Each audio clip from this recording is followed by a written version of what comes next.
From season 2 onwards, King's Landing was filmed in Dubrovnik, so this is Dubrovnik, Croatia. Alright. Now, Yeah, which is very good. Less papier-mâché. Yeah. You know, those are real fortress. This is a real fortress. I stood there myself. I already said it was well struck. Yes, Your Grace.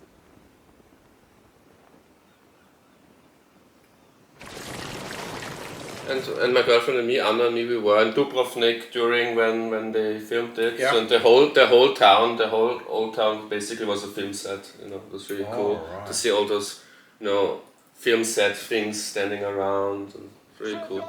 So why? 2 carts. It's not much at all. Oh no. Look up. Oh. You sure, Your Grace? Yes. Did you hear, my lady Sodontes? From this day, you'll be my new fool. Thank you, Your Grace. Maybe he'll make a good fool. Yeah, absolutely. have nowhere to Remember hide. him? Winter He coming betrayed down Ned. nowhere. He's the commander of the City Watch. Yeah. And he was the one who, Yeah. together with Littlefinger, was the traitor to Ned. My command. I owe my title and lands to your See, generosity. he got rewarded with titles and lands for To the his They betrayal. belong in the field, not our capital. And with a seat on the small council.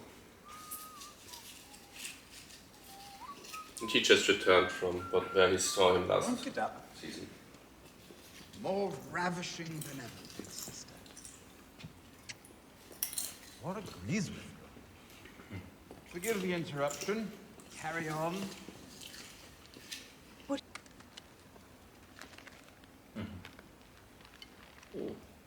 Your father has named Lord Tyrion to serve. You know, Cersei as thought his that stead while he fights. that whilst her father is away, she's kind of ruling. But now she finds out Tyrion is now. I would like to know how you tricked father into this. If I were capable of tricking father, I'd be emperor of the world by now. You brought this on yourself. I've done nothing. Quite right. You did nothing. When your son called for Ned Stark's head.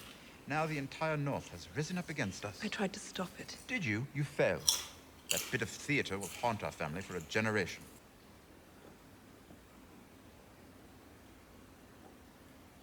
Joffrey is king. You know, his job is now to, you know, come up with the strategies Yeah. for the war, Wise. kind of.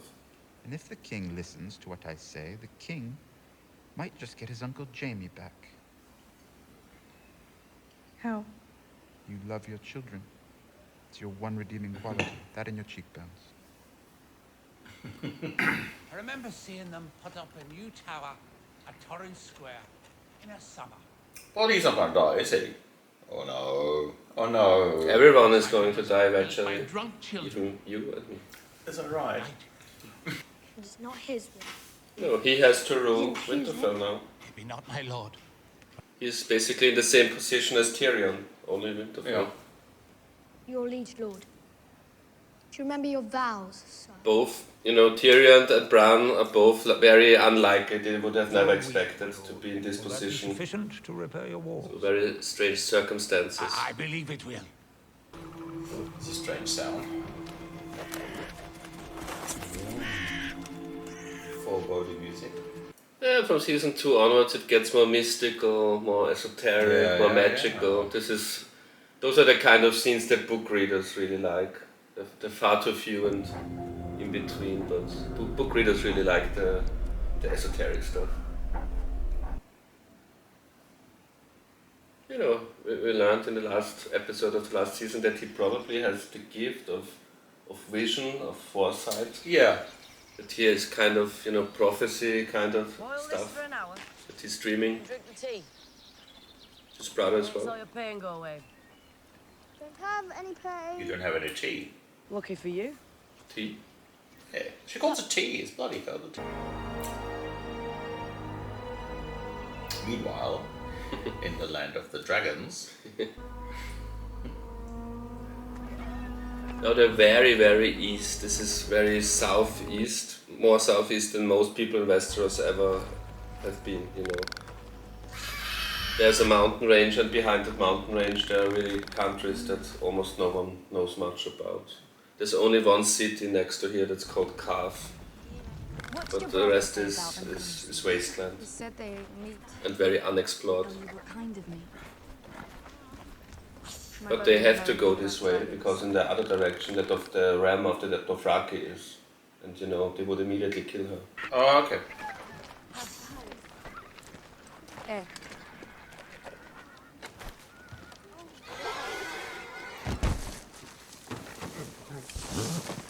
Sheashareas, Shitareas. Achalea Shahun. Mareki Veki Yame Anon. Arno, what?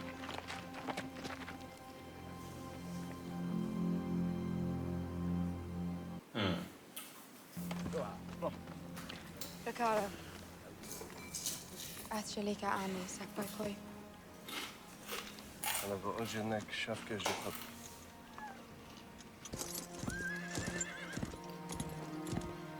Okay, so her power has stabilized. She's really charged out, even though she's no longer.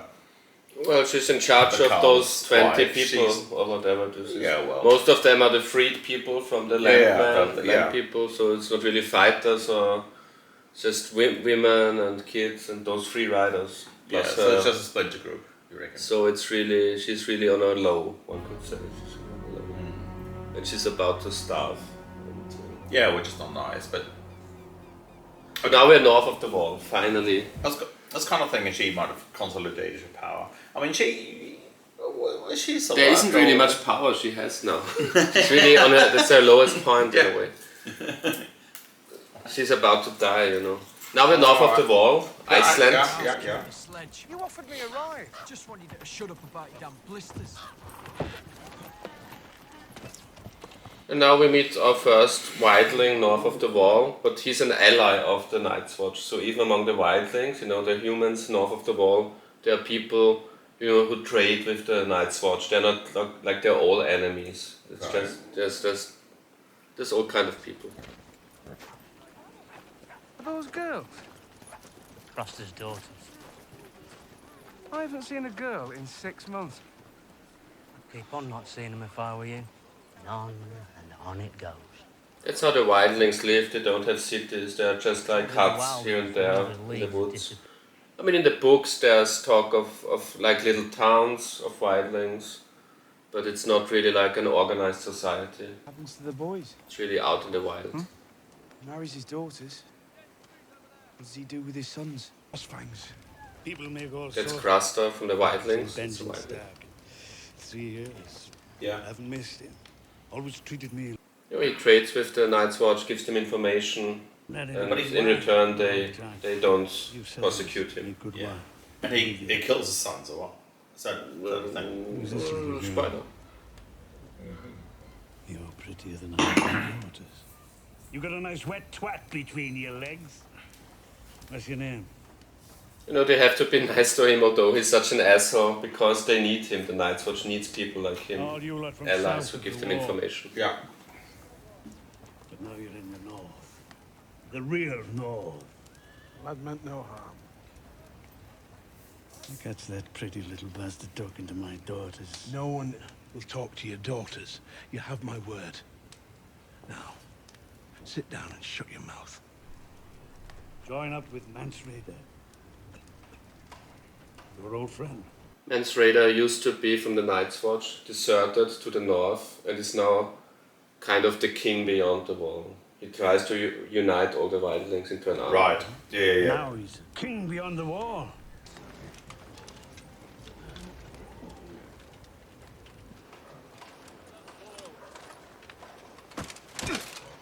You know, being a good guest and a good guest keeper is very holy in the tradition of Westeros. No, That's why he Commander. said that. And who are you? Jon Snow. Who are you? Your steward. You want to lead one day? Learn how to follow.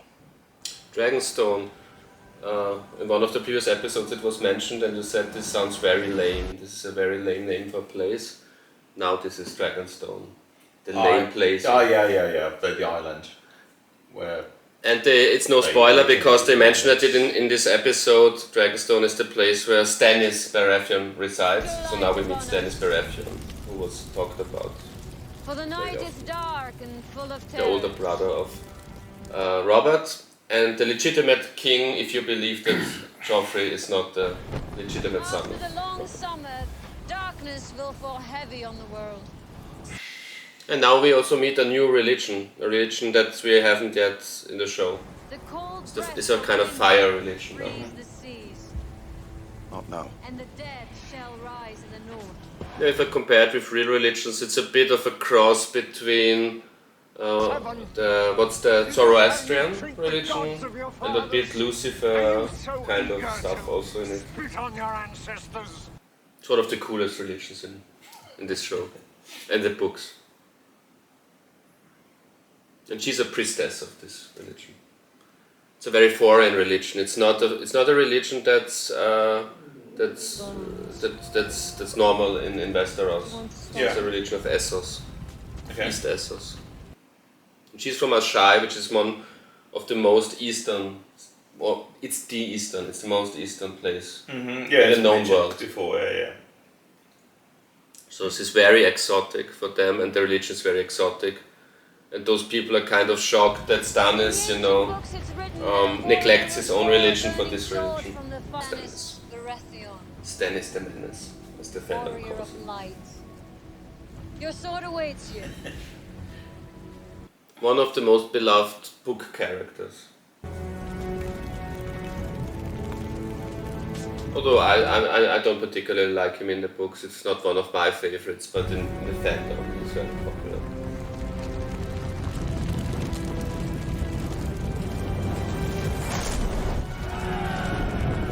And he's one of the best generals and commanders, military men in the world. He was very important in the war 20 years ago. He was very instrumental in putting Robert on the throne. Because he was such a great strategist and so on. But the night is dark and full of terror. And people think he's probably a better soldier than a king. He doesn't really have kingly attributes, but he's a perfect soldier. Yeah.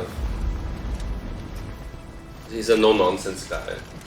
And the nickname in the fandom for him is Lord of Grammar, because he's very pedantic. He's very pedantic of grammar and typos and things like that. He's kind of a cool character. Already warming to him. he's very interesting, actually. And he's the #1 advisor of Stannis. Sir Davos. Thor killed his brother. Every lord wants a coronation. I don't serve the others. I serve Stannis. As do I. He's one of my favorite book characters. I'm not going to tell you which one is a favorite show character of mine, because it would be a spoiler for you, but I can say he's one of my favorite book characters. He trusts you, Davos. If you tell him the truth. What's the truth? He's a cool guy. Himself king. Well, many have already declared for him. So there's a couple of people who declared themselves king. His younger brother Randy, we already met him, the flowery kind of. Yeah. Stannis, Robb, Joffrey, so like 4 kings, plus Mance Rayder, the king beyond the wall. So this is really like a world war that's about to happen. With Robb Stark, who'd steal the northern half of my kingdom. I've always served thieves according to the reserves, as you well know, Sir Davos. Joffrey Inflation of kings. They'll bend the knee or I'll destroy them. Probably not very good for the public peace. Yes, so Stannis kind of sympathizes with the northern cause and Starks, but he still thinks that there should be no independent north. Yeah. So. But the true enemy are the Lannisters. The true enemy of all those others are the Lannisters in a way. But the Lannisters are the most powerful, the most rich. So it's even. It's kind of even, and they have the capital and the power structure. And as you saw, he poisoned that wine, so he's willing to sacrifice himself just to kill this foreign witch bitch with exotic religion that he doesn't approve of. So he's trying to poison her now. But it's not working. But you know, she's a witch. She doesn't care. She drinks the poison. She's like, I don't care if you want to poison me. Old man. He stinks of piss.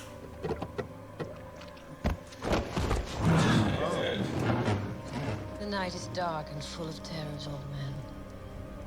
But the fire burns them What kind all. of a poison was that? That's nasty stuff, eh?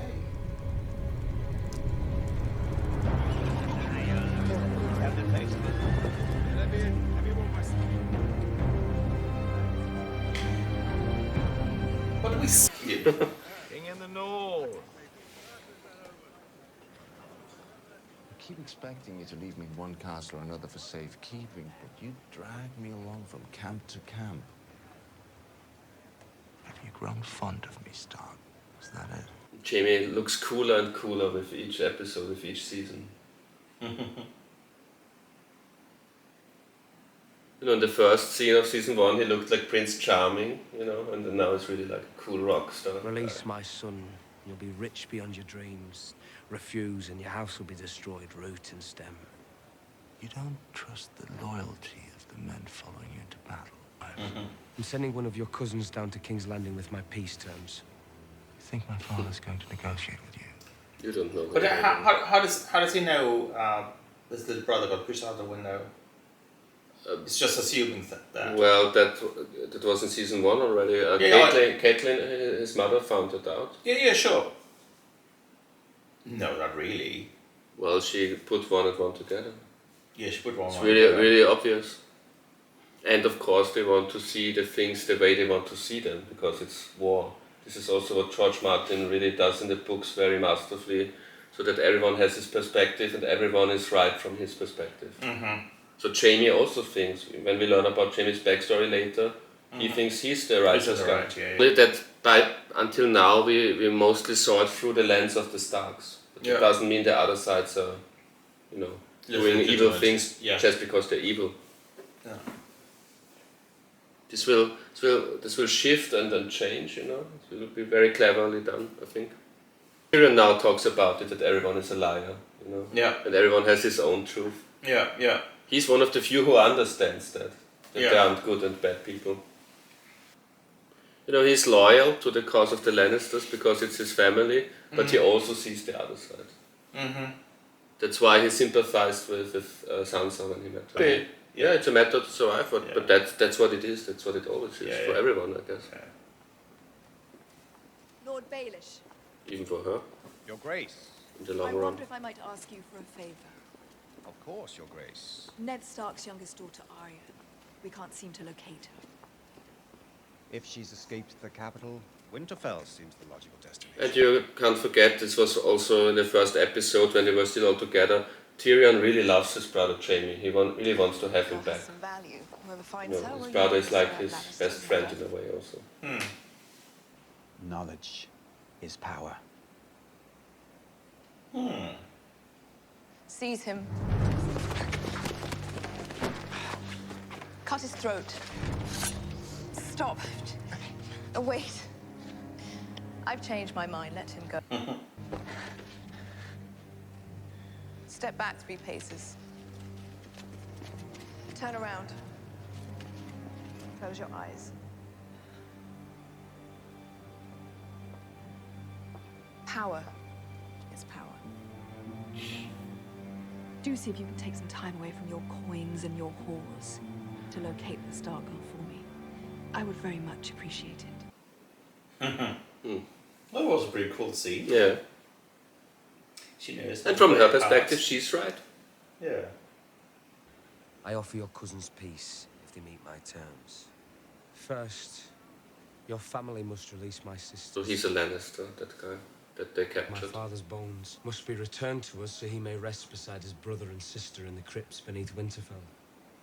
And the remains of all those who died in his service must also be returned.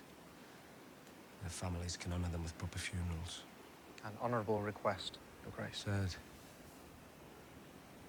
Joffrey and the Queen Regent must renounce all claim to dominion of the North.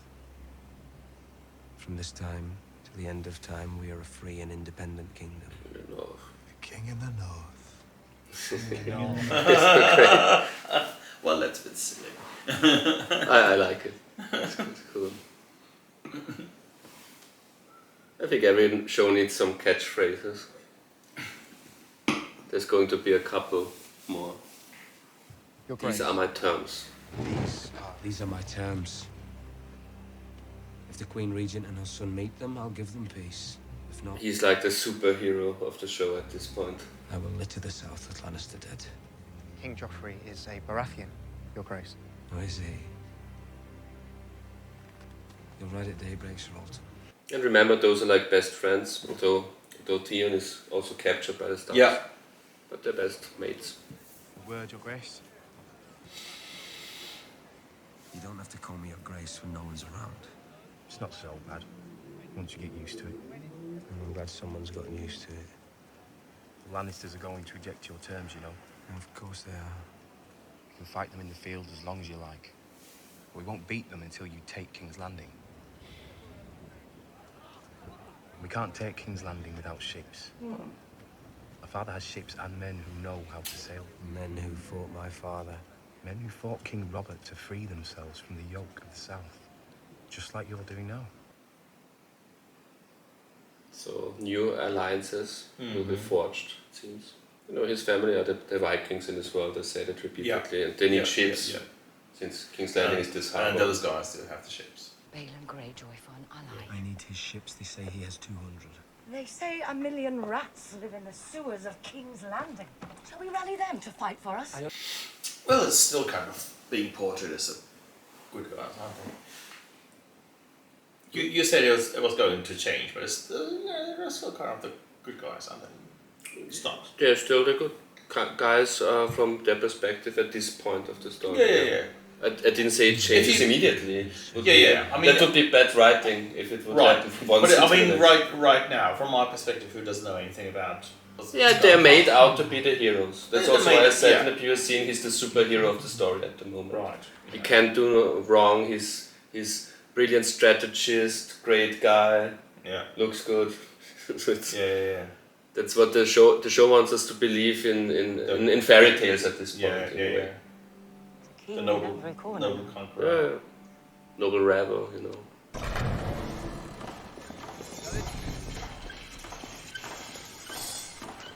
And in a way, it is that way, but it's not only it's that, but it's not that. You know, there's not one truth, as Tyrion said.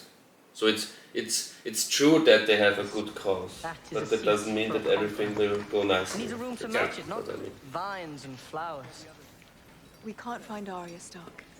Well, with luck, she's dead in a ditch somewhere. Perhaps, but if not, What a nice guy. they'll never give Jaime back to us for Sansa alone. I think they might. They're weak. They put too much value on their women. But he's a sharp dresser. Yeah, that's true. Send out as many men as we can. I'm sure if you asked Grandfather... The king does not ask. He commands. Got a good tailor. Yeah. Rapidity in the field of battle is the reason Robb Stark is Uncle Jaime in the first place. His life is in danger. We're at war. I've got a favourite joke about a tailor later. Right? I heard a disgusting lie about Uncle Jaime. And you. Ahead of you. How many bastards does he have running? Oh, whoa. Oh. Ooh.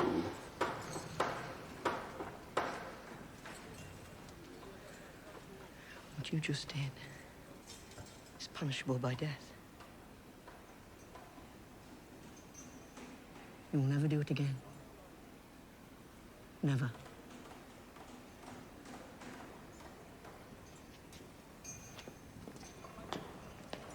That will be all, Mother.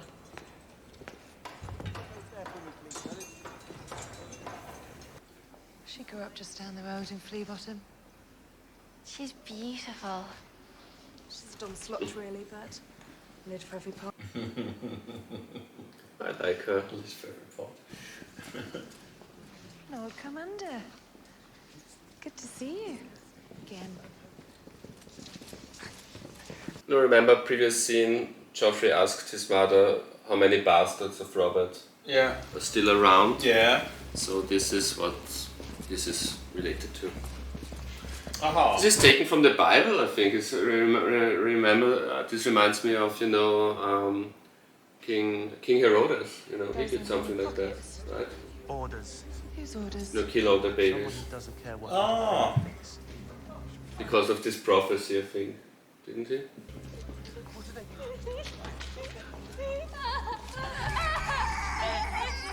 Yeah.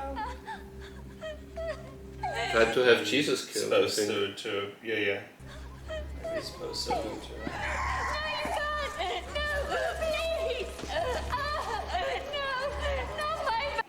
You know, we met her in season 1. Ned visited this prostitute because he found out that this is a bastard of Robert. His baby.